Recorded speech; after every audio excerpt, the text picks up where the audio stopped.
আসসালামু আলাইকুম সবাইকে। আমি সচরাচর লাইভে যাই না। আমি দীর্ঘদিন ব্যক্তিগত পর্যায়ের কথাবার্তা বলা আমি কম বলি, সেখানে অ্যাক্টিভিটিতে আমি ফোকাস করছি। আমি আজকে গতকাল আমি লক্ষ্য করেছি জনাব তারেক রহমান উনি একটি বক্তব্য দিয়েছেন। উনি বক্তব্যে বলেছেন যে আসলে প্রার্থী মুখ্য নয়, মুখ্য হচ্ছে প্রতীক, প্রতীকটাই হচ্ছে মুখ্য। এই বক্তব্যটা সিরিয়াসলি প্রবলেমেটিক একটা বক্তব্য। ওনার মতো একজন রাষ্ট্র প্রণেতা যিনি হতে চাচ্ছেন বা হবেন মনে করছেন, ওনার জায়গা থেকে এই বক্তব্যটা হাইলি প্রবলেমেটিক একটা বক্তব্য। কারণ বলছি, এক নম্বর কারণ হচ্ছে যে একজন এমপি নাগরিক এবং রাষ্ট্রের মাঝে সেতু বন্ধনের কাজ করে। প্রতীক কিন্তু নাগরিক এবং রাষ্ট্রের মধ্যে কোনো সেতু বন্ধনের কাজ করে না। প্রতীক একটা সিম্বলিক জায়গা, একটা অর্নামেন্টাল জায়গা, প্রতীকের যে বিষয়টা। তো উনি বলছেন যে প্রতীককে ভোট দেওয়ার জন্য প্রতীকটাকে উনি মুখ্য করছেন। এখন একটা প্রতীকের মধ্যেও যদি একটা অযোগ্য প্রার্থী থাকে, যে ব্যক্তি অযোগ্য, যে ব্যক্তির অপ্রকৃতস্থ, দুর্নীতিগ্রস্ত, আমরা অতীতের সংসদগুলোতে যেটা দেখেছি যে আসলে আমরা এমনও দেখেছি যে শুধুমাত্র দলীয় আনকন্ডিশনাল অনুগত্যের জন্যই যাদের হয়তো এলাকায় কোনো ধরনের সম্পৃক্ততা নেই, তারাও অনেকে প্রার্থী হয়েছেন দলীয় প্রতীকে। তো এখন আমি যদি এমন একজন প্রার্থীকে নির্বাচিত করি যার জনগণের সাথে সম্পৃক্ততা নেই, কিন্তু ওই প্রতীকটাকেই শুধুমাত্র হোল্ড করে আমি তাকে সংসদে পাঠালাম, কিন্তু সে যদি যোগ্য না হয়, সে যদি জেনুইনলি জেনুইনলি রিপ্রেজেন্ট না করতে পারে, আমি তো আসলে আমার রিপ্রেজেন্টেটিভ নির্বাচন করছি, তাই না? সে যদি প্রক্সি হয়ে যায় দলের কাছে, তাইলে সেটা হচ্ছে জনগণের প্রকৃত রিপ্রেজেন্টেশন সংসদে আসলে কখনোই সম্ভব না। Number one. তাইলে আমার জনগণের সাথে রাষ্ট্রের যে ব্রিজ, এই ব্রিজ কিন্তু কোনো প্রতীক করে না, সেটা করে প্রার্থী। তার মানে আমি যদি ভোট দিতে চাই, আমার এই জুলাই পরবর্তী সময়ে আমার মূল যেই লক্ষ্যটা হওয়া উচিত সেটা হচ্ছে প্রার্থীটা কেমন। একটা অপরিচিত প্রতীকের মধ্যেও যদি একজন যোগ্য প্রার্থী, যিনি রাষ্ট্রকে আসলে ধারণ করেন, জনগণকে ধারণ করেন, নাগরিককে ধারণ করেন, সে যদি যোগ্য হয়ে থাকে, মানুষ তাকেই চুজ করা উচিত। অন্যদিকে একটা প্রতীকের আন্ডারে যদি একজন অযোগ্য প্রার্থী হয়, যেই প্রার্থী জনগণকে প্রতিনিধিত্ব করেন না, দুর্নীতিগ্রস্ত, মার্কা যতই ভালো হোক না কেন, উনি জনগণকে কখনোই রিপ্রেজেন্ট করবেন না। সেই জায়গা থেকে জনাব তারেক রহমান যে বক্তব্যটা দিয়েছেন, প্রাইমারিলি সেটা প্রবলেমেটিক। দুই নাম্বার যে জায়গাটা, সেটা হচ্ছে যে আমরা আসলে যদি শুধুমাত্র প্রতীক দেখেই ভোট প্রদান করি, সেক্ষেত্রে যেটা হবে, আমরা কখনোই প্রপার রিপ্রেজেন্টেটিভ নির্বাচন করতে পারবো না। আমরা যেটা নির্বাচন করব সেটা হচ্ছে প্রক্সি।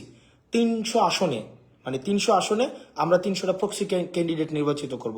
যেমন এটা খুব সহজ ছিল বিষয়টা। যেমন উনি যেটা বলেছেন, এটাকে এইভাবেও করতে পারতেন। 300 আসনে শুধু প্রতীকটা দিয়ে দিতে পারতেন, যে আপনারা প্রতীকে, যেটা পিআর সিস্টেমের কথা বলছেন, পিআর সিস্টেম, এটা হইলেই তো হইতো যে আপনি, আমি কিন্তু পিআর এর পক্ষে না, মানে উনার কথা অনুযায়ী উনি যেই সিস্টেমটার কথা বলছেন, সেটা হচ্ছে অনেকটা এরকম যে আপনারা প্রতীককে ভোট দেন, প্রতীককে ভোট দিলে প্রতীকটা যদি নির্বাচিত হয়, তাহলে 300 আসনে আমি পরবর্তীতে আমার নিজের মতো করে আমি প্রার্থী দিয়ে দিলাম। মানে এটা হইলেও কিন্তু হইতো। আপনার যদি 300 আসনের মধ্যে শুধুমাত্র প্রতীক দেখেই মানুষ ভোট দেয়, প্রতীকটাকে যদি উনি মুখ্য মনে করে, তাহলে সেক্ষেত্রে তো আসলে আলাদা করে প্রার্থী দাঁড়ানোর দরকার ছিল না। প্রতীকটাই যদি মুখ্য হয়ে যায়, প্রার্থী যদি গৌণ হয়ে যায়, তাহলে এটা কোনো প্রেসিডেন্সিয়াল সিস্টেমের মতো এটা হইলেই তো হইতো। তাহলে আলাদা করে আসলে আমি কোনো রিপ্রেজেন্টেটিভ নির্বাচন করছি না, আমি আসলে কিছু প্রক্সি, আমার কিছু দলীয় স্পোক্স পার্সন নির্বাচন করছি, যারা আমার পার্টির প্রতি আনকন্ডিশনাল এলিজিয়েন্স দেখাবে। তারপরে যে বিষয়টা, আমরা 3 নম্বর বিষয় হচ্ছে, আমরা কিন্তু চেয়েছিলাম একটা রাষ্ট্রের হাইকমান্ডকেও, একটা দলের হাইকমান্ডকেও যেন কি প্রশ্নের আওতায় নিয়ে আসা যায়। কিন্তু আমরা দেখলাম এখানে যেটা হচ্ছে যে হাইকমান্ড এখানে প্রশ্নের মধ্যে আসছে না। হাইকমান্ড দিন শেষে যা বলবে তাই হবে। দিন শেষে হাইকমান্ড যদি বলে যে ওই এই প্রতীকের আন্ডারে একজন অদক্ষ বা দক্ষ কাউকে নির্বাচন করেন, তাকেই নির্বাচন করবেন। এক্ষেত্রে হাইকমান্ডের যে আধিপত্য ভাঙা, একচেটিয়া হাইকমান্ডের আধিপত্য ভাঙা, মনোপলি যে তৈরি করে রাখা হয়, যেমন আমরা হাসিনার সময় দেখেছি, সবাই হাসিনাকে রিপ্রেজেন্ট করে, জনগণকে রিপ্রেজেন্ট করে না। সবাই হাসিনাপন্থী, কেউ জনগণপন্থী না। এখন আবার আমরা একটা স্ট্রাকচারের দিকে যেন না যাই, আমরা এই জায়গাটাও গুরুত্ব দিতে হবে। আমরা দেখলাম যে জিনিসটা, যেমন ধরেন প্রার্থী যদি গুরুত্বপূর্ণ না হইতো, আমার এলাকায় স্থানীয়ভাবে একটা প্রবলেম আছে, আমার স্থানীয়ভাবে আমার হচ্ছে অনেক ডোমেস্টিক প্রবলেম থাকে। প্রার্থী যদি মুখ্য না হয়, এই প্রবলেমটা সংসদে কে গিয়ে বলবে? প্রতীক কি সংসদে গিয়ে বলতে পারবে? প্রতীক তো সংসদে গিয়ে এটা বলতে পারবে না, বলতে হবে প্রার্থী। প্রার্থী ভয়েস আকারে সংসদে গিয়ে তার জনগণকে রিপ্রেজেন্ট করতে হবে। কিন্তু আনফর্চুনেটলি আমরা দেখলাম সেখানে প্রতীকে ফোকাস দেওয়ার মধ্য দিয়ে প্রার্থীর যে এজেন্সি, সেই এজেন্সিটাকে আসলে নাই করে দেওয়া হচ্ছে, যেটা সিরিয়াসলি প্রবলেমেটিক। এবং দিন শেষে আমি যদি ফোন দেই, প্রতীক কিন্তু আমার ফোন রিসিভ করবে না।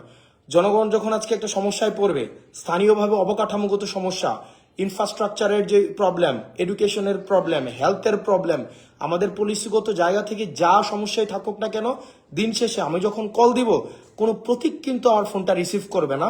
ফোনটা রিসিভ কিন্তু আমার প্রার্থীকেই করতে হবে, প্রার্থীকেই এসেই কিন্তু সমস্যা সমাধান করতে হবে। তাহলে যদি প্রার্থী যোগ্য না হয়ে থাকে, তাহলে কিভাবে প্রার্থী আমার সংসদে প্রতিনিধিত্ব করবে? এই ব্যাপারটা আসলে প্রবলেমেটিক। দিন শেষে আমরা চেয়েছিলাম সংসদে 70 অনুচ্ছেদের মানে সংস্কার ঘটুক, অর্থাৎ দলের প্রতি যে একটা আনকন্ডিশনাল একটা সমর্থন থাকে, দলের প্রতি দল যে সিদ্ধান্ত নেয়, সেই সিদ্ধান্তে আমরা কখনোই দেখা যায় দলীয় যারা আছে তারা কখনোই বিরোধিতা জানাতে পারে না। তো তারেক রহমান আজকে যে বক্তব্যটা দিয়েছেন, গতকাল যে বক্তব্যটা দিয়েছেন যে প্রতীকী মুখ্য, প্রার্থী মুখ্য না, এটার মধ্য দিয়ে এটাই স্পষ্ট হয় যে উনি 70 অনুচ্ছেদ থেকে আসলে বের হইতে চান না।